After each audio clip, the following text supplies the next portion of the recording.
മഹാനായ ഒരു അസുര ചക്രവർത്തിയായിരുന്നു മഹാബലി.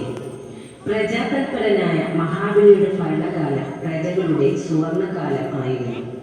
കള്ളവും ചതിയും ഒന്നുമില്ലാത്ത എല്ലാ പ്രജകളെയും ഒന്നുപോലെ കണ്ട ആ നല്ല കാലം.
ഈ മഹാബലിയുടെ കീർത്തി അസൂയ പൂണ്ട ദേവന്മാർ മഹാവിഷ്ണുവിനെ അഭയം പ്രാപിച്ചു.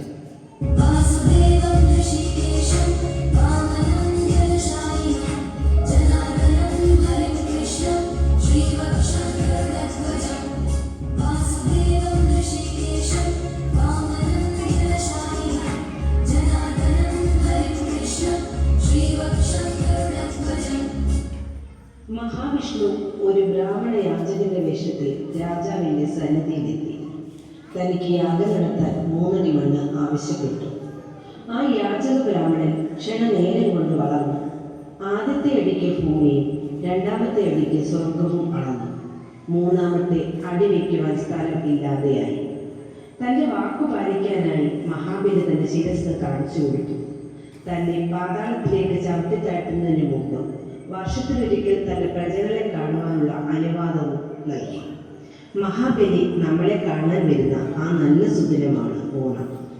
അത്തപ്പൂക്കളം ഒരുക്കിയും പുത്തൻ വസ്ത്രങ്ങൾ ധരിച്ചും ഊഞ്ഞാലാടിയും പലതരം ഓണക്കളികളിൽ പങ്കെടുത്തും വിഭവസംബന്ധമായ സദ്യകൾ ഒരുക്കിയും നാം ഓണം ആഘോഷിക്കുന്നു.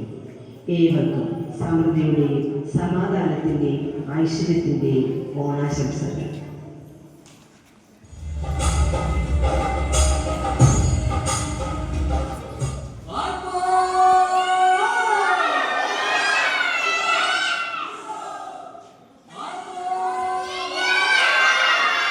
Thank you.